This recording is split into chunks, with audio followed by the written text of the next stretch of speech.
What's up, everybody? Welcome back to the Money Is Show. And this week on the show, we have a special guest, a guy I've been trying to get on for a very long time. His name is Dan Fleyshman. Dan Fleyshman puts together some of the greatest events that have ever been. You guys know I own a mastermind, but this guy puts on masterminds like you've never seen before. He's the youngest person to ever take a company public in the history of America, which is insane to even understand what that means right there. Runs a syndication firm as well as a rolling fund as well that you guys should take a look at.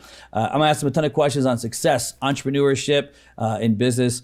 You guys know one of the things that I love the most is guys that lead with their heart and guys that lead with value. And Dan is one of those great examples that no matter how big he's gotten in business, he stays super chill, humble, and easy to talk to. So on that note, we're gonna bring in Dan Fleyshman. Dan, thanks for coming on the show. It's my pleasure. Thanks for having me. Bro, flew in all the way from LA. Yep. Oh, I didn't even talk about in the intro the card shops that you guys are freaking taking nationally. That's actually why I like you so much.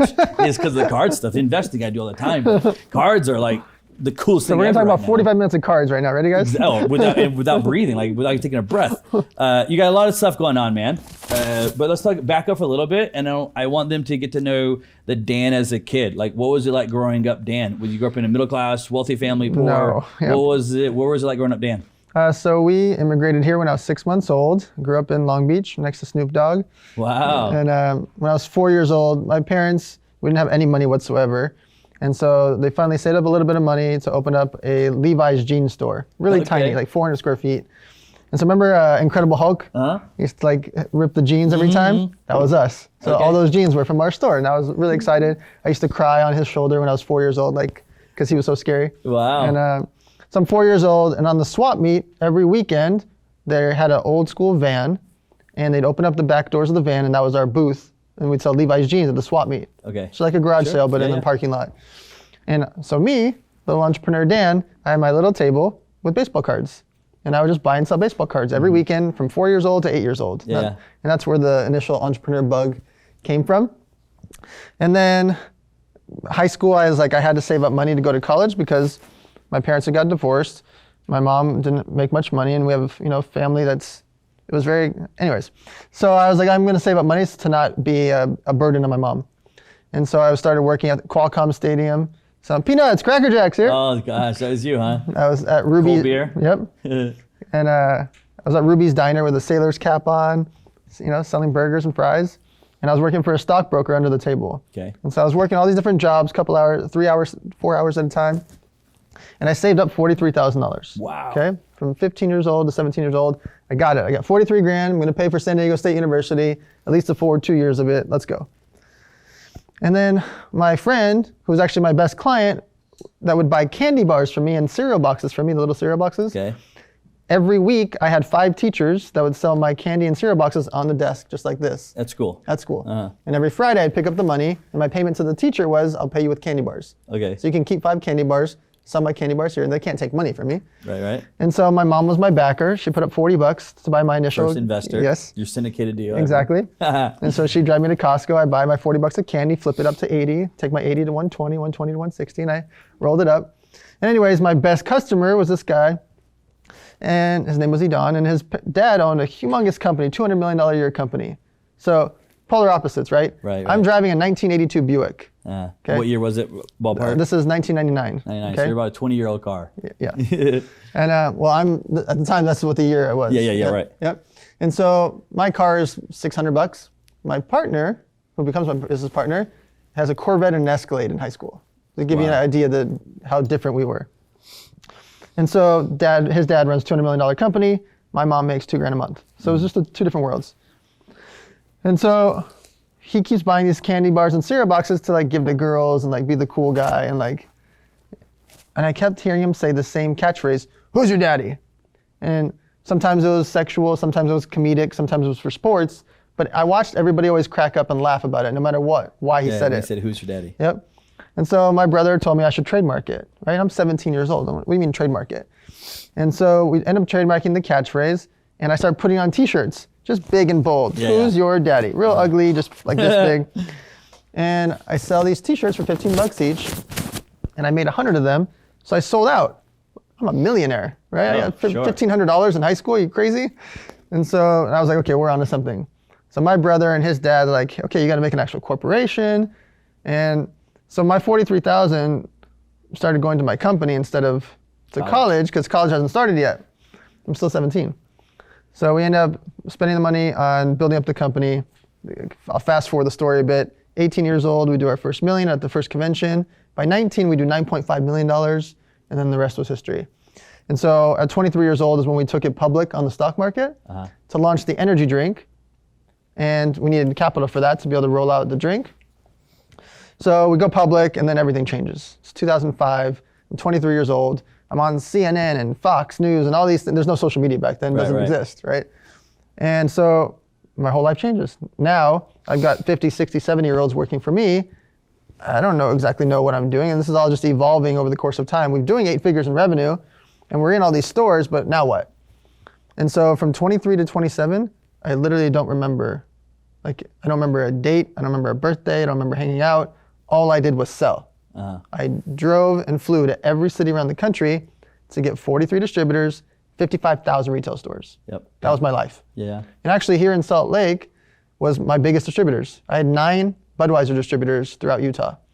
And we actually named the Utah State Fair, was called the Who's Your Daddy Energy Drink Utah State Fair in partnership with Smith's. And they dropped Coca-Cola for us for 2 years. And so it was a very fun time. I used to come to Utah all the time. And we had billboards all over the city with corn dogs on it. Anyways. Of Who's Your Daddy? Yeah, just energy drinks. And so those 55,000 stores carried the beverages. That was my life. And then when I was 27, the 10-year anniversary from when I started the company, I wanted to put another feather in my cap. And so on the 10-year anniversary date, May 19th, I'll never forget, and I resigned so I could start another company. And so that's what I did. I decided to start an online poker site. And so I picked up and moved to a place called Malta. Never even heard of Malta before. Put on a backpack, move out to Malta. I'm going to start a poker site. 10 weeks later, we were live. 10 months later, it was the 3rd biggest poker brand in the world. And what I did was I signed Dan Bilzerian, DJ Steve Aoki, Playboy Playmates, Poker Pros, and put them all together on this poker site. And then the biggest business tragedy happened on April 15th, a year and a half later, something called Black Friday. Online poker is shut down and banned in America. So I got a company worth $65 million. I'm doing 7 figures a month. I have no overhead with 5 employees. Like, things are great. I'm in my early 30s, living in a foreign country by myself. Like, that's it. It's over. What do I do now? And that closed like in 24 hours? Like, it was running and then off. I woke up, and at 10:10 in the morning, Dan Bilzerian called me, and he's like, "Where are you?" I was like, "I'm at the Bellagio." What do you mean? He was like, "You got to look at the TV." And I go look at the TV, and it's CNN, Fox, ESPN. Everybody's talking about it because Full Tilt, Poker Stars, and Absolute Poker, all their websites were seized by the FBI. Mine wasn't. So by default, I'm the #1 site in the world. I don't want to win that way. I don't want to. And so it was an interesting time of like, what do I do next? I didn't trust what the government was going to do, so I manually paid back 41,000 people, like manually. This is a decade ago. Think about how hard that is to merchant account manually pay back. You paid back 41,000 people? 41,000. Because they had gambled on your site or something? So they had money on our site to play poker with. And so basically I just started tweeting because Twitter just started like, hey guys, withdraw your money. Email. I was emailing, I was doing everything I can. Withdraw your money. And whoever didn't, not all 41,000 do we have to do manually, obviously, because a lot of people did withdraw once we told them to. But thousands and thousands and thousands, we were just manually doing it. Just like sending it back, sending it back. Yes. And it was best because I didn't trust what the government was going to do next. And I didn't trust that those poker sites were going to pay back the players. And so we became the only site to pay everyone back so I could sleep at night. And I just knew that it was safer that way. But then that's also the moment that I said, and the line I always talk about is, don't sit on the floor and cry about it. Because in that moment, when you lose a $65 million company overnight, and it was other people's fault, but is it? I mean, the scoreboard's the scoreboard. The loss is the loss, right? I was in the game with them. The company's over. And so I started angel investing. I started my social media agency. I started consulting for all these big casinos. And because of that tough, horrible moment, it actually set me up for what I do and who I am forever. And so I look at failures, and I'm happy to talk about failures because those are important junctures in your life. And that terrible business tragedy actually is the best thing that could happen to me. I got a couple questions here from you. One is, as an entrepreneur, you go back to Who's Your Daddy for a second. You're 23 to 27 years old, and you guys are started from high school of almost a little bit of a joke, if you will, that is now $9 million in revenue, and you're going public with it, and you got 55,000 stores selling your energy drink. What is it that makes an entrepreneur at some point? I think you said the 10-year anniversary. Just be like, I'm good. I'm gonna go over here and do a new thing. Yep. This is a thing that has always been a part of my life as an entrepreneur, and my family who's not entrepreneurs are like, dude, why don't you just just stay right where you are? You're crushing it in life. And I'm like, I'm just like, I'm actually getting to the point where I'm not happy anymore doing this thing, even though from the outside people think, you're so successful and everything else. I'm like, dude, I'm kind of miserable right now. And people will blame me and say, well, you have shiny object syndrome. You hear that a lot with entrepreneurs. And there is a thing called shiny object syndrome for sure. But what is it that makes an entrepreneur just move when you're at a public traded company, $10 million a year? What makes you move? The game. The game? Like if you have to wake up. The thing about entrepreneurship, the reason that I think most people shouldn't be entrepreneurs, you can't train it. Right. You need to want to wake up at 6 in the morning because you're excited to go to work. Yeah. You need to be okay at 3 in the morning when the plumbing goes out of your office. You don't complain about it. You go drive over and fix it and figure it out. And then when you get to the convention and it's 6 in the morning and you realize that, oh my God, the staff didn't show up. I got to build the booth myself. You don't complain about it because you love it. Yeah. If you don't have that in you, that's not trainable. Yeah. That's not. I always ask this question. I want to get your intake on this one. Do you think entrepreneurs, true bred entrepreneurs, do you think entrepreneurs are born, or that everybody's born the same and some people just choose the life of entrepreneurship? So I don't think you can train it, but I think you can get inspired by it, and then it's inside of you. But it has to be inside of you. That passion and fire and willingness to do it. Entrepreneurship is not easy. Yeah. No matter what. Even if I hand you $10 million to start selling black coffee mugs, right. There's going to be a zillion problems. Doesn't matter if you have 10 million or 10 bucks. It's a zillion problems. And so you have to have the drive inside of you of how to maneuver through it, how to fix it, to deal with the situations. Because ultimately, an entrepreneur, a CEO, you're a therapist for your staff. Yeah, you're dealing with vendors. You're a salesperson. You deal with investors, partnerships, customer service, merchant account processing, shipping, travel. Like you have like 30 different hats to wear. Right. So you can't train that because nobody can train all 30 different hats to wear, right? And so I think that the people that have to love the game, you're either born with it or you're inspired by it. You cannot be trained it. Yeah. I think so much of it, again, I see entrepreneurs, buddies of mine, that I think they're a lot more, maybe I use the word operational, and those inspired by something, and then they have the ability to kind of, because their brains are very smart, to kind of, in a certain way, copy the formula and take ABC product and duplicate that product and duplicate that system and duplicate the thing, and then they can run that to great numbers. I think that's what you're meaning when you call, like, you can be inspired by it, and then I think those people kind of copy to a certain degree, and then I think you have that those random people that are born with it. That dude, and I'm one of them, and it's like it's in my blood. Like I cannot turn it off. It's people don't understand. It's humanly impossible for me to turn it off, and people will get frustrated sometimes because I will go to the next thing, even though I'm crushing this thing. I'm like, yeah, but I'm no longer happy at this moment. I'm gonna ask you a question. Ready? All right, reverse the roles here. I'll give you $200 million. Oh shit! And you really have it. So this is gonna be good, guys. To go sit on the beach, and you are never allowed to work ever again. I'm out. Wait, I'm no longer allowed to do what? You're not allowed to work ever again. Like build companies. Anything. Oh yeah, no, I have no interest in that. Just from the standpoint of like. It's not even the money. If I said $2 billion, what's the difference? Even if I said $2 billion, what's the difference? Yeah, no, it's like what would I do? You want me to do anything? Right. That's the whole point of me doing this. Is that it's in my blood. It's in my DNA. I wouldn't be happy sitting on a beach. The very few times I've tried to, like, I don't know if you've done it before. You try to turn it off. Yeah. Yeah, and it's like, okay, I've watched all of Netflix now. Right. I've seen all the waves. I watched Tiger King. I have nothing else to do right now, and it becomes like a very miserable point inside of it. I want to talk about failure for a second as an entrepreneur, right? I think every entrepreneur goes through hurdles, battles, struggles. I mean, today we have our Power Me event, and as you were talking, I was thinking through it. Like most of the day to day has been, when people are talking, like my staff, is mainly bad news, actually. Of course. is what they're Putting not out coming, fires, yeah. They're not coming to me and saying, "Oh, Drew, everything is great. This is gonna go perfect." They're coming to me and saying, "Okay, so we had this, and this fell absolutely Right. apart, and we had this, and these guys Right. canceled, whatever it is, Yep. right? It's just getting punched daily." But then you have those big where it's like, oh man, like the poker Yep. thing. We're like, oh dude, this is huge. What is it that's making that entrepreneur drive through that fear, right? Because there's fear of failing. Okay, now we have the failure. What's the ingredients that makes the entrepreneur go through that? Because that's what stops a lot of people is the fear of failure. Right. So I think there's the survival part.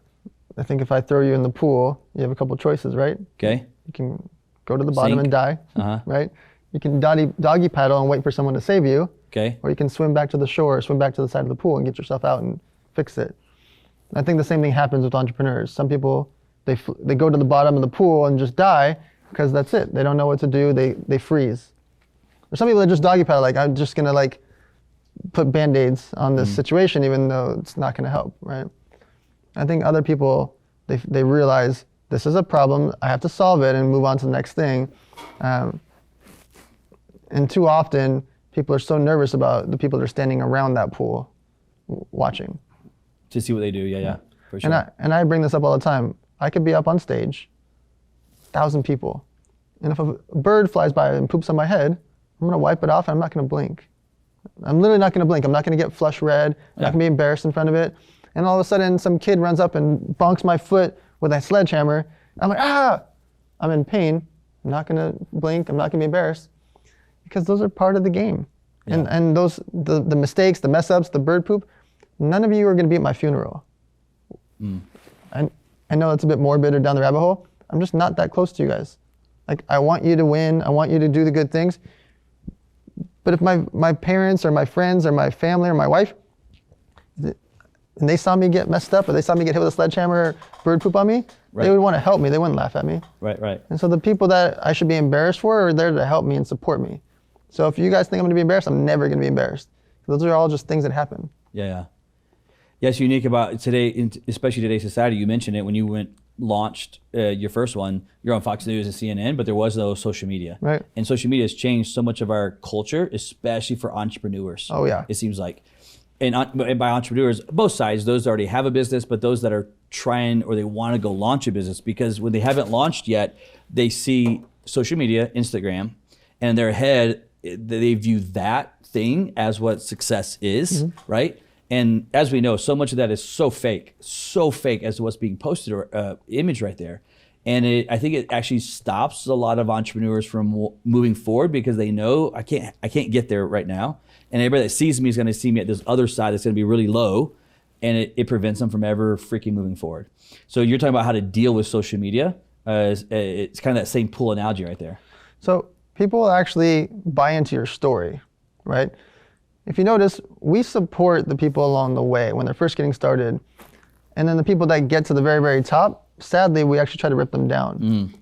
Like you watched LeBron James when he was 19, 20, 23, 24, the first title, he was beloved by everyone. Yeah. You didn't hear people talking crap about him. I mean, everyone, right? Even if people that are competing teams were like, wow, what a young superstar. And now when he's got a handful of rings, what do people do? Tens of millions of people talk crap about him every day. Every day. Forget the politics side, but like as an athlete, how can you talk crap about the guy that's going to end up with the most championships in history? Right. Right? Every day people do. So what I say that? Along the way, during the path in your story, when you're doing the first 10 grand in sales, people are going to absolutely cheer for you. And too often people think that they have to wait till there's 10 million. People are going to buy into it when you sell your first $10,000 of cookies, and then $30,000 in cookies, and $100,000. They're going to support you, etc. There actually is going to be more hate or more crap talked about you when you're at 10 million than at 10,000. Yeah. And so it makes me sad when entrepreneurs think that they have to show the shiny Lamborghini. We can't relate to perfect. Right. So everyone watching in your social media audience, we don't relate to perfect. So when you show a picture of the Lamborghini like that, nobody can relate because nobody can buy a Lamborghini. But if you show a split screen of your 1982 Buick Regal next to your Lamborghini and you tell the story of how you got there, that's going to be your biggest engaged post of all time. Yeah. Yeah, because people naturally, human nature, people cheer for you. It's like the underdog story when you get started, right? And people always cheer for the underdogs, right? Absolutely. Like if you walk into a sports stadium, you know nothing about the teams playing, and one has this massive underdog, normally that's who everybody cheers for, right? Rudy, the movie Notre Dame, everybody's cheering for Rudy. No one was like... Nobody's cheering for Tom Brady. Yeah. No one's wanting Brady to win again, unless you're from Boston, basically, right? Or Tampa now. But when you get to the top of it is when it gets super... It's human nature shifts, and the same people who are cheering for you, it's like they want you to get successful to a certain level, right? But all of a sudden you're no longer the underdog; you are the big dog, and then they actually reverse roles and start attacking you. I'm sure I don't want you to name names here, but I'm sure in your own career you've been friend, and then attacked by the same friend as you got higher, and it was like, dude, you're like one of my best friends. I would consider you my friend, and next thing you know, they're actually attacking you in business right now. This is a random question. Let's talk about branding for a second. You mentioned a guy a while ago. Love him or hate him is irrelevant, but Dan Brazilian, and crazy guy, right? Huge on really brand is really what he sells. A lot of his brand. What was it like working for Dan back in the day when you hired him for the poker side? So social media was just getting started. So we were like literally installing Twitter onto his phone. We were making YouTube videos. Yeah.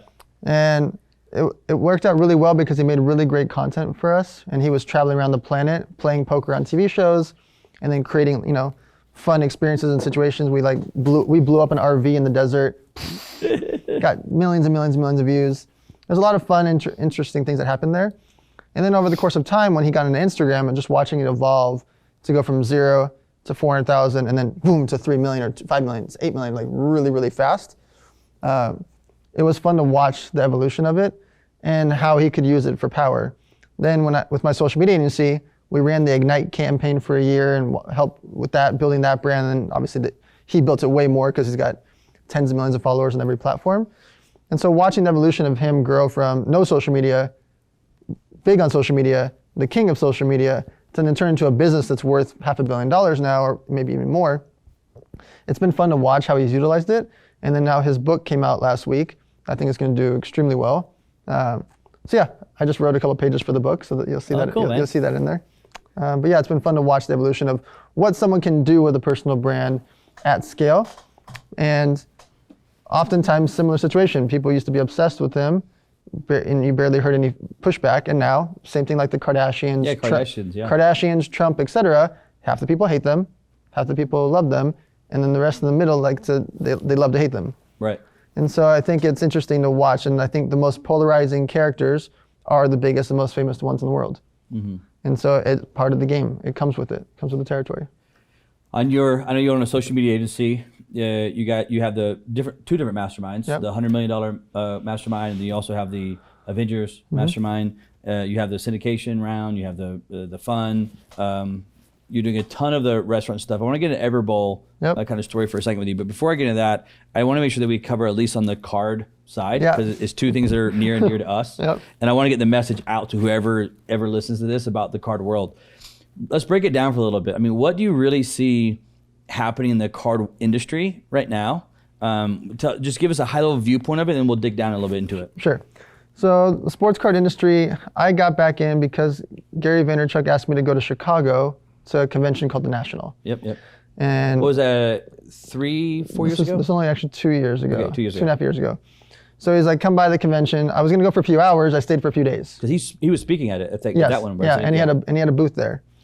And I was just watching him interact with people and like buy a card for $110. Yeah. Have it sold for $170 to somebody else and make a $60 spread. Yeah. This is a guy with 900 employees. Right. This guy's worth hundreds of millions of dollars. And he's literally spending an hour to make $60 because he loves the game. Mm-hmm. And so watching that and staying for a few days and being a part of that was interesting. Then over the next few months, we had group chats and everybody's talking about cards all the time. I bought a bunch of cards. And I bought a couple $100,000 in cards, then $500K in cards, then $1 million in cards. And finally my wife's like, the whole room is filled with cards. Like, what are you doing? Like, what are we going to do with this? And were you buying slabs at that point, graded? Yeah, I was mostly buying graded cards and boxes, and I kept the boxes sealed. Okay, interesting. That's hard to do, man. Yes, it is. It's hard to do. And so Gary says, hey, like kind of like you're sitting with your buddies at the bar drinking beer, like, we should open a sports card store one day. Yeah. So Gary says it in the group chat. He's like, we should do a store called Cards and Coffee. And I was like, I'll do it.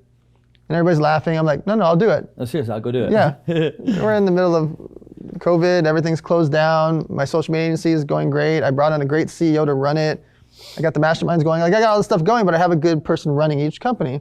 I love cards. I got $1 million in cards on the floor. I'll open a store. I need someone to put these no matter what. My wife wants me to get it out, right? It's caused 2 problems. So 7 weeks later, we're open. Okay. Now we've done $14 million in sales. And it's been What store was that one? Was that? So we have an LA store, we have a Salt Lake City store, and we just bought one in San Diego, and then we're going to be opening a full national chain. And so here's the reason why. Sports cards are an alternative asset, okay? Sports cards, Pokemon cards. And it sounds weird to say, like, I've invested in cards and I've never made the returns out of anything I invest in as much as I have on sports cards. Okay. So at that convention 2 years ago with Gary, we were buying LeBron James cards. He bought a lot more than I did, for $1,000, $1,050 to be exact. Like rookies and stuff? The 2003, the Topps Chrome card. That card now is over $20,000. Mm-hmm. Where else can I get a 2,000% return and something tangible that's liquid cash? I can sell it at any time. If I told you, hey, I have a $20,000 card, you want to buy for 14? Yep. How fast would you say yes? Yeah, as soon as I get my money to you. Exactly, right? And so I have an asset that I can sell at any time, physical, and it's small, right? It doesn't take, it's not a big condo building, it's not an airplane wing desk, it's something that is tangible and small. And so here's what's interesting. Instead of just buying one LeBron James, what if I had 5? What if I had 10? What if I had 40? And so I bought the Michael Jordan card, I bought 2 of those there. I watched Gary buy 50 of those for $1,050. I watched him wire, it was like $53,000, whatever the exact amount was. I watched him wire 53 grand for those 50 LeBron. And think about the return on that. Yeah. 50,000-ish is worth over $1 million now. Yeah. It's mind-boggling. He did the same thing with Luka. Yeah, Luka Doncic was like $70 then. Yeah, I remember that. Card's over $1,000 now. Yep. And so think about those returns. You're talking about 1,000%, 2,000%, 800%, 400%. These numbers are insane in 1 to 2 years. And so my entrepreneur brain's been spinning. That's why I also wanted to open a store, because I bought 200 Lukas. I didn't buy one. I bought hundreds of Zion. I bought 40 Serena Williams cards. I bought LeBron James, Magic Johnson. Household name players, I bought their rookie cards. And so for all of you listening, it's a limited asset. I know how many Michael Jordan PSA 10 rookies there are in the world. Right. There's less than 350 of them. That's it. And so it's a small asset that there's only 350-ish on the planet. So from a supply side, very limited. The demand for Michael Jordan will always grow, right? It doesn't go away. Someone who used to like Michael Jordan still likes Michael Jordan, and they're going to always like Michael Jordan, and more fans will come in. And so because of that, people are going to want to buy this card. Great. The same thing applies to Kobe Bryant, LeBron James, Serena Williams, all these different players. Trout. Yeah, across every sport, Hulk Hogan and The Rock, right? Across every sport, from wrestling, soccer, Pokemon, Charizard, I can now know exactly how many Charizards there are in the world, and that's it. And so if I know there's only 2,200 LeBron James PSA 10 of the Topps Chrome, and I know lots of people that have 5, 10, 20, 30 of each, is there really 2,200 out there? Or is there only like 100 or 200 out there? Because the rest of them are locked up in people's safes, under their bed, in their mom's closet, going to their kids, they passed away. A lot of the ways the supply goes down. Yeah, it goes down. But the demand goes up. It never goes up. Supply is never going to go up on those cards. Exactly. It's always going to go down. And so for me, that's why I like this game. That's why I'm invested so heavily into cards, because of the supply and demand. There's such a limited supply. The demand will keep growing. The supply will never change. Why do you think, let me play devil's advocate Sure. for a second. And it's hard for me too because I love cards. Sure. But play devil's advocate here with you. When you hear other people talk about, like, hey, that doesn't make a card is like it's just a piece of a cardboard or whatever it is. Like how are you sitting here saying that why would someone be paying this $1 million? I mean, now you see cards selling for literally millions. Yep. Right? There's like the Giannis and then the of course the Honus, but there's been a Mike Trout card Yep. and so forth that have sold for millions of dollars right now. When people are playing the devil's advocate on the, call them, let's just say, put them in a category. I don't want to classify everybody, but let's call it Wall Street. Sure. High level, high net worth guys are like, dude, why are you freaking investing into cardboard when you could be buying stocks and other businesses and other investments and so forth? Why cards? I mean, are these things going to keep going up, or is the market going to crash? I mean, it crashed in, after the wax era, it crashed and kind of nosedive. is it going to crash again, or is this an ongoing growth model? Sure. So the wax era, the junk wax era, the reason it crashed was there was too much supply, right? So I only invest in things that have a small supply. So I can't get burned. Can there be things that crash within the sports card market, Pokemon market? Of course. Because if there's too many, if they print 100,000 of a certain card, there has to be enough demand to pick up 100,000 units of that card, right? But when there's 350 or 2,200, do you think there's more than 350 people in the world that are rich that want to buy this card? Yeah, 100% Right? chance. Do you think there's more and more people that are going to want to buy Kevin Durant, Serena Williams, LeBron James, and the people that they like and that love The Rock and love Hulk Hogan? Yeah. Yeah, especially when there's such limited demand supply on those cards. So if you look at it like art, people pay insane amounts for art, and sometimes it looks like a 4-year-old put paint on their hand, right? You know what it looks like. Yeah, you're like, what is this? And they sell it for millions of dollars. Right. That's part of supply and demand and story. What better story is it than athletes? We all grew up on them. Right. And so can the market go down? Of course it can. Can the market spike up? It did, and it did it, and it's held strong. The supply will get less on all of these major players of their rookie cards. Okay? The new cards, 2021, 2022, could there be too many? Maybe. But Michael Jordan, LeBron James, Kobe Bryant will always be sought after. They will always be our legends. They are our real life superheroes. Yeah, Kobe sure. Bryant is our real life superhero. They wear capes. Yes. And so because of that, it's insanity to me for them to think otherwise. Because they understand art, they understand supply and demand, they understand alternative assets. And so to think that it's just a piece of cardboard, well, guess what? There's only 350 of this piece of cardboard in the world. That's it. Yeah, I totally agree. And I always use illustration of art that you're using. It's like, dude, I have art in my office, and I pay crazy amounts of money for it, and it's just either a painting or it's a drawing or it's a picture, literally sometimes a photography that I'm paying this money for, and it's the same thing as how I view it. But on the card side, you talk about buying the Jordans and the Kevin Durants and Kobe's and so forth. You have the new cards coming out that are out there, the new age of cards coming out. It seems like they're holding supply a lot more than they did in the wax era. Right? Wax era, they were just pumping out as many cards as you could get, right? And it seems like to keep it going, they're holding that supply back as much as possible. If you're a person that is thinking about getting in the card world, where would you tell them to get started in? Would it be graded cards, boxes? Where would you tell them to get started in? Buying graded cards that are the rookie cards of athletes that you like or that are legendary.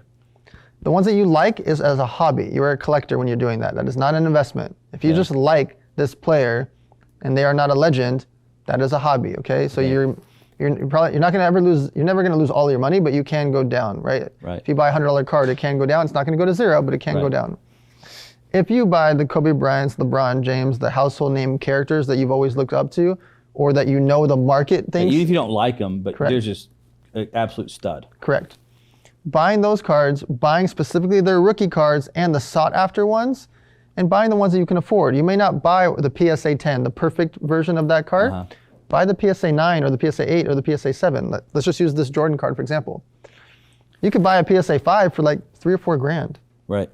And as the PSA 10s disappear, and the PSA 9s that are 20 to 30 grand disappear, the PSA 8s at 8 grand start to disappear, people can't afford these up here. Buy the one that's 3 grand or 4 grand or 5 grand. Or buy a Kobe Bryant PSA 8 for $200 or $400. Buy what you can afford of players that you look up to, and you will win long term. Yeah.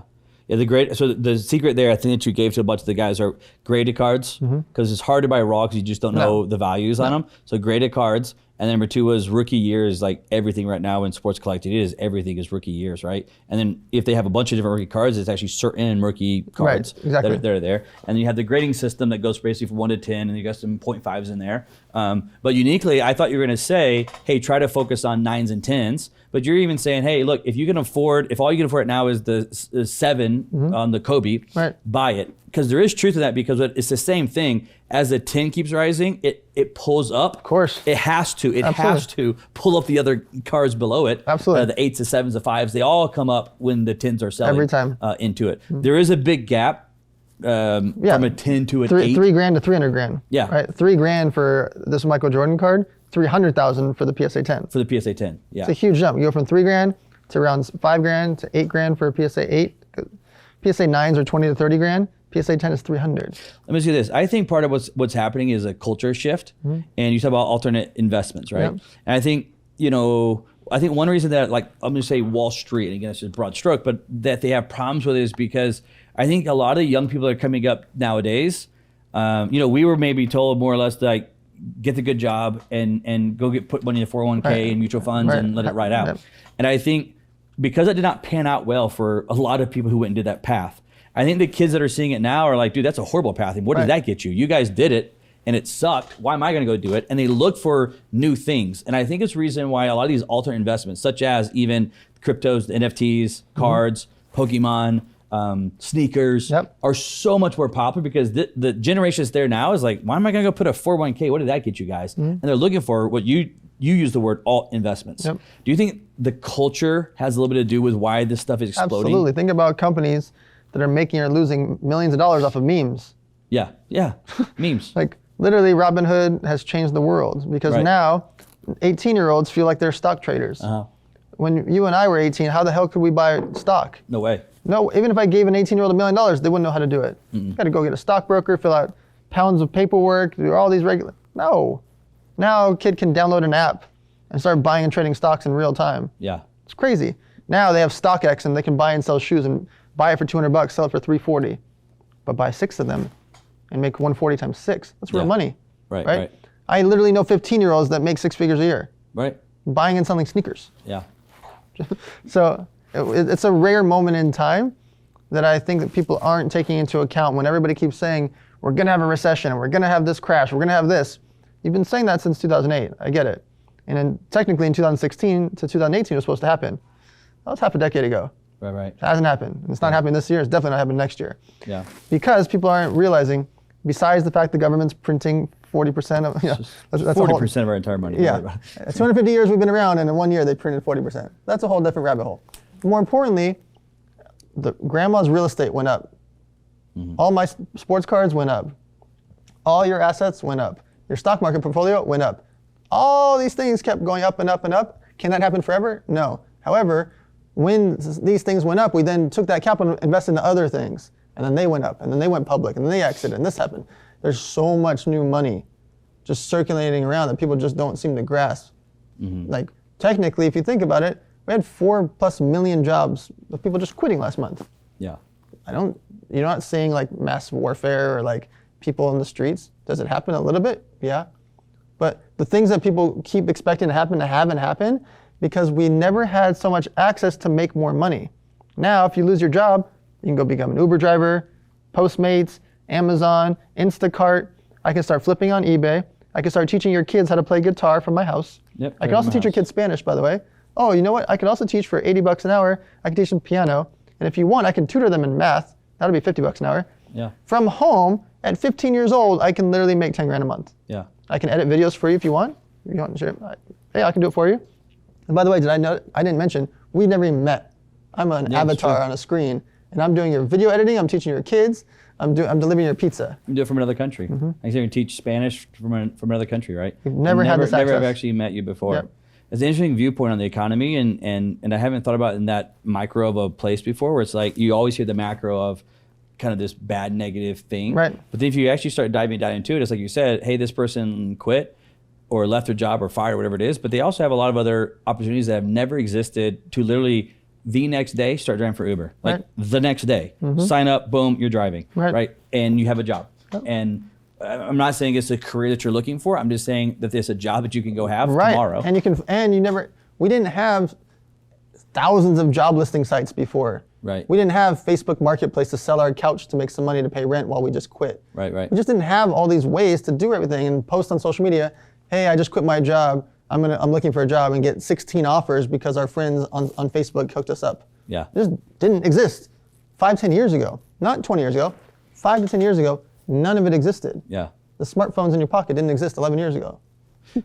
Last thing on cards, just big picture. Either what do you see for the big picture of cards and coffee? I know you have a vision for it. You don't have to share all of it, but whatever you want to share of cards and coffee, and then overall for the market, kind of with cards especially. What do you see happening in that industry, that world? So we're building the first true national chain store. It's never happened before, even in Waxer. That really wasn't a thing. Yep.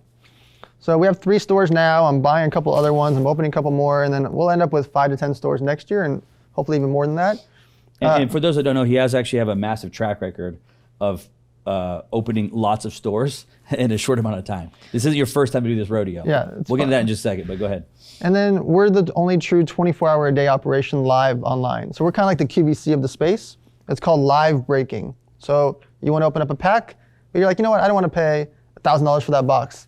So that guy, that girl, that girl, that girl, that guy, they can all put up $100 each and split the $1,000 box. And that live breaking is what's changed the whole game. Changed the game. And so we do $1 million in sales every 23 days, opening up packs on live breaks. Yeah. But we're 24 hours, 7 days a week. Which no one does that. No, because they're not crazy enough to do it. So we're shipping out hundreds and hundreds and hundreds and hundreds of packages, which is tens of thousands of cards every single week. And it's fun. The goal is for that to become 5 different channels. So right now we have the Coffee Breakers, which is the sports side. We have the Poke Breakers, Pokemon, Magic the Gathering, Batman. We can open up whatever kind of non-sports packs you want. And then the Salt Lake City store is live as well every single day. Ultimately, will be football, baseball, basketball, and all other sports on different channels, so that if you love basketball and I like football, we're not waiting and watching those. We can just open up sports of what we like. And so my goal is to become a true media channel on the live breaking side and a true national chain store to be kind of the QVC. I'll give you this example. Most stores are like Blockbuster Video. They don't want to change. Yeah, they don't want an eBay account. So funny. No StockX account. Yeah. They don't want to be modern and new. And that's fine. I want to be the Netflix of the space. I want to be... You're going to blue ocean it. Is it unique how you still go to... I went to a card shop just recently, down here local, and it was just like, I stepped back to 1995 all of a sudden. I'm like, dude, what are you guys doing? Mm-hmm. Like, you waited around. Some have had their store since 1995. Right, exactly. They've kept it the entire time, which I totally respect what you were able to do. Right, they fought through the hard times. But it's like now the thing has brought all this card industry back to the forefront. And now most of the time, I don't know if this is your experience, most of the time when I go into a card shop, I start talking to the owner or whatever that's been there for a long time, right? This is the style. They're almost mad at the industry. They're mad at it. Why are you mad at the industry? The industry is what's driving this thing right now. And they're talking about how they're pissed off at all the pricing. They a lot of times they hate breakers, right? Because they feel it takes stop buying boxes from them. I'm like, dude, you're selling these boxes for 10 times exactly what the value is right now on them, and you're still selling them. But then as you're checking out, they're like griping about it. It's the craziest thing. And it goes back to a great illustration of Blockbuster at Netflix. I call it the blue ocean strategy, the book, and Blockbuster was absolutely left behind. Yep. And I think a lot of these card shops are gonna get freaking left behind. I'm trying to teach them because I want them to win. Yeah. They're not my competitors. I go shop at all of them and I try to help them, and it's just hard. Yeah. It's really hard. It's very hard because they're very stuck in 1995. Era, which was a cool era, but it's not the era that we live in right now. No. At all. Let's move on from cards for a second, and let's kind of wrap out the thing with Dan. Is you have these, which I haven't even talked about yet. You have the Everbowls. You have all these restaurants and stuff that you invest in, own, or invest in, and so forth. Talk a little bit about that kind of that syndication side that you play with, and what you got going on with all the different Everbowls. I think one of the coolest stories that's kind of out there. If you can start with that one if you want to. Sure. But talk about a little bit of the syndication side. So Everbowl, I invested back when they had around 17 locations. And you kind of like stumbled upon it? Like it wasn't for sale? No, Dave Meltzer brought them to me to meet the founder. So Dave Meltzer, he kind of raised Jeff Fenster, who's the CEO of Everbowl. Okay. So they were family friends for 30 years. And so Dave was like, this is my favorite entrepreneur. You're going to love Jeff. You guys hang out. You guys talk. So I become friends with Jeff. And I didn't immediately invest. I just liked watching and seeing what he was up to. I ended up investing in the parent company. They have about 17 locations. But I said, if I'm going to invest, I want to bring in Aaron Wagner because his team has over 100 locations of 8 different restaurant brands. They got Crumble Cookies. They got this, that. They have all these different restaurants. Went big on that. That does a great job. Yep.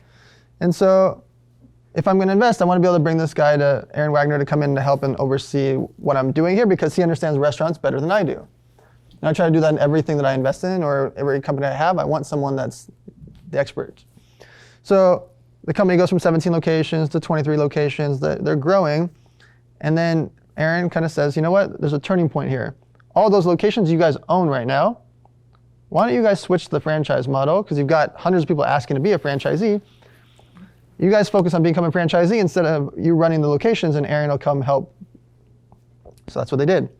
And now, just a year later, they have 49 locations open and 1 new location opening every 10 days forever. There's over 200 locations paid for. Paid for, right now, ready to roll. Paid, deposits paid. That is insane. 1 location every 10 days is already mapped out. All franchises. There are franchises. All of them, yep. Yeah, so not corporate owned anymore. You change the model, franchise model, and you have pre-sold over 200 locations. 200 franchise models that they're opening every 10 days. Every 10 days. And obviously Wags Capital and Wags buddy of ours is he's the one kind of overseeing and running the development inside on a bunch of them, yes, but also the parent company, they actually manufactures each location. Okay. They have a separate division called We Build, and they actually manufacture it in the warehouse next door. They make each location and they ship it to go build each store. Like in a box, if you will. And so it's been amazing to watch. And so on the syndication side, to explain what that means, for example, Wags, he has all these other brands, so he can do syndication deals for each brand. So whether it's a donut brand or a chicken brand or et cetera, they're able to raise capital through syndication. And what a syndication essentially is let's say you got 20 or 30 friends, let's just use 20 as the example, and you guys want to invest into a restaurant. Well, you guys can put up 10 grand each, the 20 of you, now you've got 200 grand, but you might not be the operator. That's that. Instead of you raising capital for you, you're actually syndicating a deal to invest into Andrew, and he's going to go run this restaurant. So your 20 friends pitch in 10K each, 200K comes in, we give it to Andrew, we're rooting for you. Okay, that's syndicating around. And so we created Elevator Syndicate. We have 620 investors, so we can help Andrew.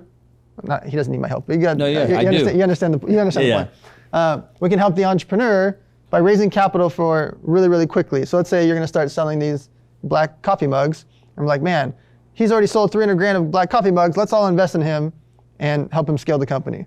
So 20 people say they're going to invest. Elevator Syndicate gives the money to him. Boom, he's going to go sell more coffee mugs. We're going to help him as strategic investors sell way more. So we're not just a check. That's very important. Out of the 20 of us that invested, 4 guys are e-commerce guys. There's 2 email guys there. There's a guy that owns a sports marketing firm that knows a bunch of people that are going to post about this, black coffee mugs. Oh, there's a podcast agency owner. Oh, and Dave Meltzer's there, and he's going to get it on TV. And all of a sudden, we didn't just put a check in. We're helping make black coffee mugs more famous. Mm-hmm. And so they go from 300,000 in sales to 3 million in sales. Mm-hmm. And so we're protecting our investments by only investing in companies that we can help. Mm-hmm. And so we've done it to food companies, we do it to apparel brands, we've done it to mobile apps, things that we can help make more famous, and that we can help them with their warehouse, their shipping, their attorneys, their web design, their e-commerce. We come in to try to help with everything a la carte, meaning if you got a great warehouse guy, okay, don't worry about it. Oh, you have a great attorney? You don't have to use mine. Oh, you love your web designer? You don't have to use mine. But if you do need one, or you stop working with that person, we have access to all of that. And so we act like a VC firm, or a venture studio, if you will, as an investor. But we are value-add investors. We are strategic investors that are going to come make sure you sell more coffee mugs, no matter what. And so now I'm doing that at scale. The Elevator Syndicate is now my goal is to get to thousands of people in that group that are strategic investors that we can invest in into a company. Let's say now they want to raise 3 million. I can do it in a weekend. Oh, they need to raise 10 million? I can do it in a weekend. That's what I really want, the power of being able to do that. I don't want to cut you off. The one main passion behind that is for me, the reason I invest so heavily into startups is I believe that by creating thousands and thousands of jobs, we can help America. Mm-hmm. And to me, the only way America is really going to save is to save itself. And it's going to be entrepreneurs like us that do it, and investors can help that.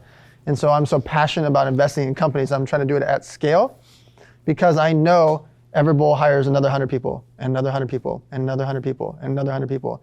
And this coffee mug company hires 50 more people, 50 more people. That's how I can help the country. And so I'm trying to go out there and invest in as many companies as I can that I know are good people running them to help create thousands and thousands of jobs. Yeah. 2 points, and the one that I was going to mention a while ago was you were talking about, hey, I want to raise the 3 million on this weekend. For clarity for the viewers, you could do that right now, and you do it all the time. I think I want to get the point across that you want to do it multiple times a weekend and for multiple weekends in a row for every single year. There's multiple syndications that you're doing. You do those. Your current ones are doing those all the time currently. You're trying to scale it to where you have dozens of them happening inside of a month that are going on. If someone wanted to kind of join that syndication, obviously they need to be accredited investor. They need to have passive capital that they're going to put into it. But where could is there a place they could go? Is it just follow you on Instagram? Where do you go? It's elevatorsyndicate.com. Elevatorsyndicate. Elevatorsyndicate.com. It's only for accredited investors. And from there, it's a simple application, and then we have a text message and email that goes out once a week and just says, would you like to invest in this coffee mug company? If you want to invest, you reply with an amount. If you don't say anything. Yeah. We keep it really simple. Yeah. And so we only present companies that we're investing into. So me and my partner, Joel Marion, if we're investing, great. If we're not, then we're not pitching it. We're not showing that. And we're just really clear about it. We say how much we're investing. So sometimes, sometimes I'm only going to put 100K. Sometimes I'm going to put $1 million. And I'm very clear about why I did it, et cetera, because I want people to have as much information as possible. And I want to be able to do this at scale. Like you said, I want to be able to do one a week if I can. Right now we're doing a couple a month. I want to get it to one a week, because think about it. If we start funding 50 companies a year, I mean, that's a lot of impact. Forget the money part. The impact is just... Yeah, go to that piece of it, because that's where we kind of ended it at. And it was unique because during COVID, when companies were closing left and right all over America, here goes Dan Fleyshman opening companies, Let's go. opening stores all over America. On Hollywood Boulevard, when there's no other stores, by the way. Yeah. For 2 blocks either way, I don't have a single neighbor. All shut down. It's there sad. Were stores. There were stores there. Boarded up, nothing happening. Yeah, the buildings were there. So sad. Yeah. Every restaurant's closed. Every streetwear store is closed. Everything's closed, and I'm in the middle of Hollywood Boulevard. Why? Because we will get through this. Yeah. America will get through this. We will persevere. And so on the restaurant side, so many restaurants are closing down and hiding. We're signing leases left and right, morning, noon, and night. You know, I can't even explain how many leases we've signed. Hundreds. Not just with Everball, but all the other ones you got going on too. I'm full steam ahead. Why? Well, we're getting great rents. We're getting great leases. They're offering us TI. They're offering us tenant improvements. We're getting clauses to get out if we need to in case there's another shutdown, which there's not going to be because we're not going to agree to it again. And so I believe in America. I believe we're going to reopen. I believe we're going to persevere. Why on earth don't I want to take advantage while everyone else is retreating? Full steam ahead. Yeah. Yeah, that's the one of the things I love about you, and from an entrepreneur from the outside looking in is totally inspirational side of it. And then it's funny because we were talking about earlier on social media.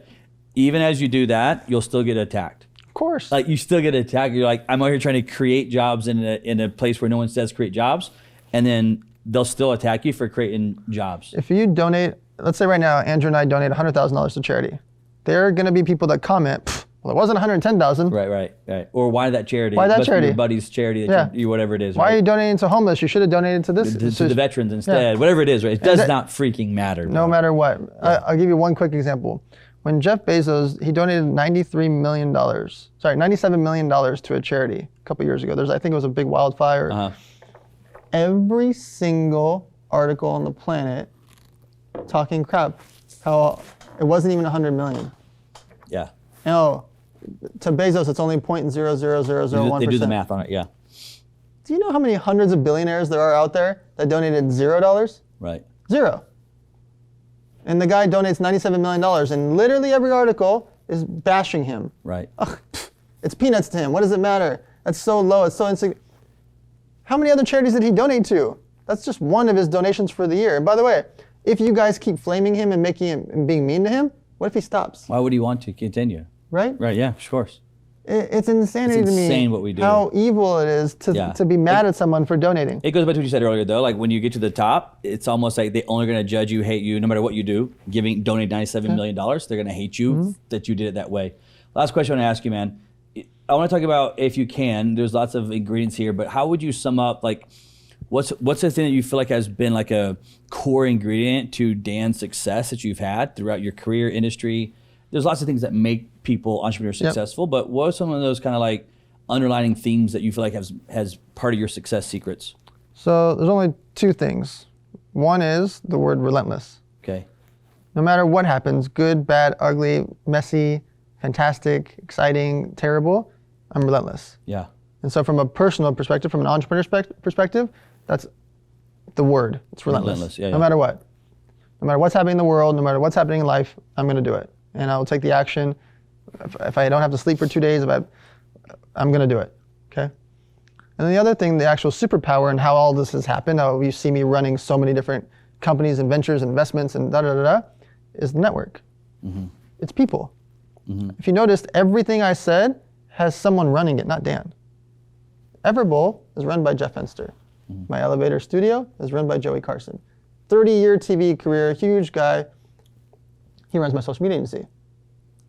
The card business, I don't run the card business. I brought in Mo. Boom.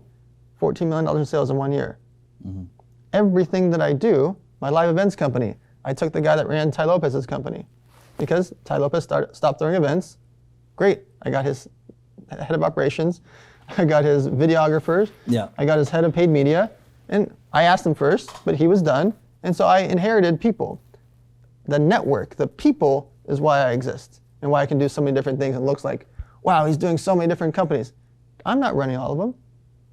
The people are. Mm-hmm. But also, the network allows me to have access to whatever else I need.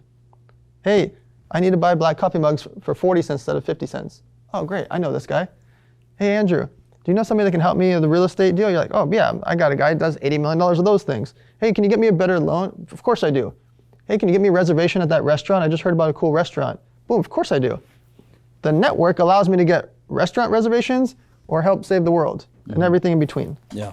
And so my whole life, I've been throwing events, charity events, business events, mastermind events, because it brings the people to me. Because I'm an introvert, I'm quiet.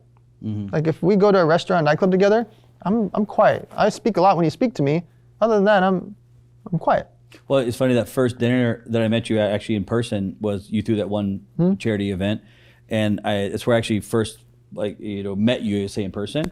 And there was all these players around there. Of course, Sean Whalen's there, and he's not an introvert by any means, right?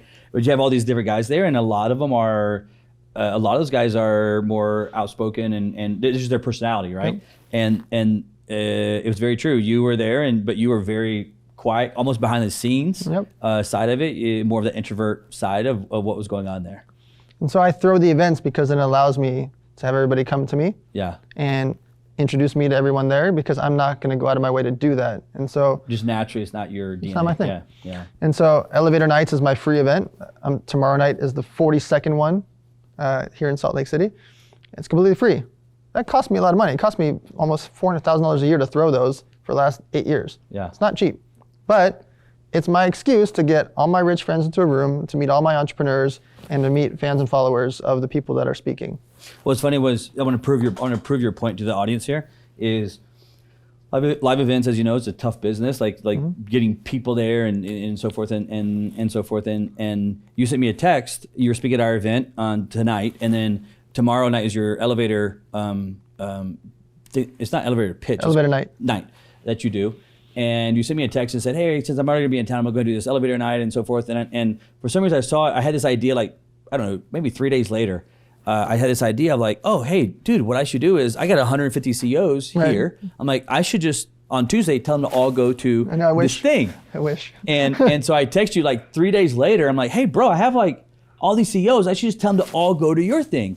And you're like, please don't do that. Bro, we are sold out. There's zero more room at this thing. I'm like, how could there be?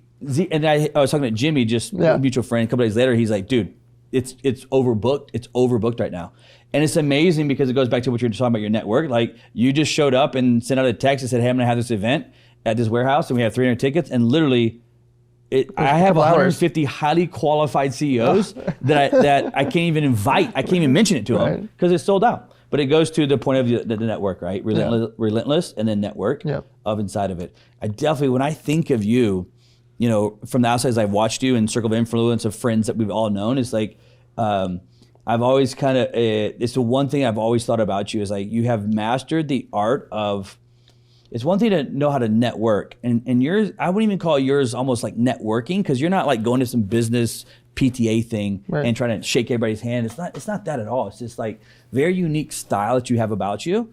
but everybody knows that Dan knows everybody without Dan ever saying that Dan knows everybody. Like, you've never ever said anything about it, but everybody that I talked to, I was talking to Jimmy again just a couple days ago. He's like, I was talking about a speaker, and he's like, oh, bro, hit up Dan. Dan knows him. And it was Mike Tyson. And he's like, oh yeah, hit up Dan. Dan can help you with Mike Tyson. And it's like, how does freaking Dan know? Because it's the thing that I think is like core to who you are and is part of your success. At least from the outside, it is highly part of your success. So I told you earlier, I'll be doing events in a wheelchair when I'm 70, 80 years old. I don't care. I just love it. Yeah. I love it. I think it's not, and by the way, most of it's not for me. Yeah. It's all the stories that happen. I get to watch people meet each other there, and then 5 months later I hear, oh, they made $1 million together. That's amazing. Yeah. Oh, they just had an exit. Oh, they just hired 5 people. Oh, they got married. You know how many people's relationships happen at my elevator nights? A lot. Yeah. It's fascinating. It's not like I have 300 women, 300 guys. There's only X amount. Yeah. Anyways, the stories that come from it, of the interactions of people that become best friends, and I see them traveling together, and they met there, and now they're in the Amazon jungles on adventures together. I love it. Like, the things that happen because of it, it's amazing. I don't want to keep you, man. I want to hit the money is question, and we can wrap up. I'm going to give you a sign, and it's basically just talking about, what does money mean to you? Obviously, you're at the point you don't need money in the sense of like, you don't need to go open another Everbowl. You don't need to go do this elevator night tomorrow. Like, there's not a financial reason you have to go do it. You're at a different level that most people are. So it's all getting into like, what is the real meaning?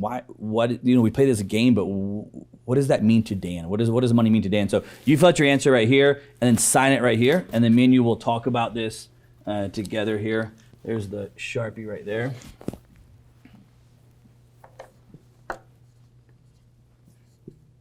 This is by far my favorite part of the show. Again, you guys watching and listening, man, make sure you go follow Dan Fleyshman.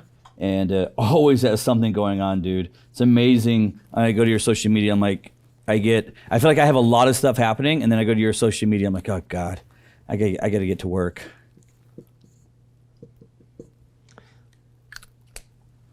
All right, here we go. This is Dan Fleyshman's answer of money is. It's not one word, and it's also obviously never been. It's my favorite part of the show, to know if anybody has a new answer. Yep. This is for sure a new answer. He says money is the fast forward button by Dan Fleyshman. Never had that answer before. Money is the fast forward button. In my head, I immediately went to, this is funny, but I immediately went to, as a kid, as a VCR, for whatever reason, that's where my head went. And that fast forward button, because it would just save my life of old VCRs, you know? But what does it mean to you? So let's just use the coffee mug example. Okay. The fast forward button is, I can text the guy that has the 3PL warehouse. Yeah. He's going to do our shipping for us. Yeah. I can text the guy to be a web designer, and he's going to make the site for us. I can text the guy that's going to make our logo for us. I can text the manufacturer. I can text the person that's going to manufacture our boxes for us. I can text the shipping department that's going to actually do it for 40 cents cheaper per box. I can text the guy that's going to run our Facebook ads.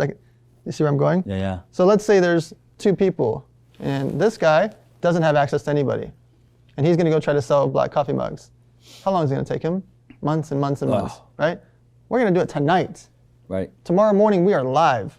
We're going to have Facebook ads running, and Instagram, and Pinterest, and TikTok, and YouTube, and Google, and LinkedIn selling coffee mugs. We're going to have these coffee mugs being shipped over to our warehouse. We're going to have the boxes being shipped over to our warehouse. And within a few weeks, we're going to be doing tens of thousands of dollars in sales selling coffee mugs immediately. He's still going to be figuring out how to get his corporation, hiring his 5th web designer, trying to figure out who's going to do my logo. And it's no offense to him. It's just the access is what people are missing out on. And money is the fast forward button to all of that. Because I now know how to effectively pay for everything that I need to make this execution faster. Yeah, because the thing is, you're talking about this person and this person and this person, texting this person. At the end of the day, it's one thing to have access to those people, but you also have to have the ability to push the fast forward button and make it go, right? It's one thing to have a lot of contacts. It's another thing to be able to make everybody do what you need to shipping and production and so forth. And money is definitely that fast forward button. I think about in business how hard it was to make the first, let's say $1 million. But it's like you get to a point, if you understand money, an example of money is a fast forward button. The other businesses, is there truth behind the statement that it gets easier to make more money? Once you have that money, because of the fast forward philosophy? Things are more efficient. Yeah. Right? You've gone through the hard parts. The hard parts of money in the first $1 million is the lawyers, the accountants, the merchant processing, the partners, the shipping, the returns, the customer service. Figuring it all out, all those things. Once all those things are running, now it's just pouring gasoline on a fire. Yeah. That's why I look for companies doing $1 million plus. If you've done $1 million, I can help you do 10. Right. Right? Because people vote with their credit cards. People voted. They believe in you. They want to buy your coffee mugs. True. Everything's great. Now, how do I go sell way more of those? Well, it's gasoline on the fire. How to make it more efficient. And so oftentimes people don't realize like how much you can do if you just have that money and access and experience, how much you can scale that. Yeah. That's a great freaking answer, man. Money is the fast forward button. Because at the end of the day, it's when I I'm launching a company now, and I'm sitting here thinking, it's exactly what I went and did. Right. I went and hit these people up that I knew, or I knew someone that knew that person. I said, hey, I need to meet this thing, and got the connections that I needed, and then it was immediately just connecting the deal and saying, okay, how much do we need to do this? How much do we need to do this? And then push fast forward to all those. Right. And it went from like what could have been for some people a 5-year journey to like 5 days. Exactly. And it's like, oh yeah, we're launching this huge thing in 10 days from now. Right. Like literally in 10 days from now, we're launching this company. I'm like, my God, it would take years to build this, but not when you have all the right people, and then which is the networking side, and then the fast forward button. It's a great answer, man. Money is a fast forward button. And for some reason, I don't think about my TV right now that has this like hyper fast forward. For some reason I think about the old school. Maybe it's because me and you are connected in the card world, which makes me go back to recess in card world or selling them at swap meets. And you said fast forward button, I thought of old black and white, or not black and white TV, but black and white VCRs that you just push the button on, man. Not even remote control back in those days. Dan, I love having you on the show, man. It's been great. You're one of a kind dude, and extremely real and authentic. It's amazing, as big as you have become and as much as you've accomplished, you've kind of stayed this very, I'm gonna use your word, one word here of yours, but I'm gonna use the word you said, it's like humbled introvert. Like that's the word that you use, is introvert describe you, and you're so freaking down to earth and like super chill, and I mean, to hold the record of the youngest person in American history to take a company public is freaking insane. If I could put a feather in my hat, that'd be kind of a cool one to put in there. And you hold it, and you've never even like when you were telling me the story back in my office, you never even mentioned it. Like that whole part, I had to make you go back and say, what is that company? You know what I mean? And seriously, dude, it's a great time to interview you, man. And I look forward to you speaking tonight. Yeah, it'll be fun. They can follow you on Dan Fleyshman, at Dan Fleyshman, and is the card thing, because that's the thing I care most about all this stuff. Is it going to be cards and coffee? The coffee breakers. The coffee breakers. Yeah. That's the one. The coffee breakers. All right, guys, you heard it here. This is Dan Fleyshman. You guys make sure to follow him. We'll see you next week on the Money Is Show.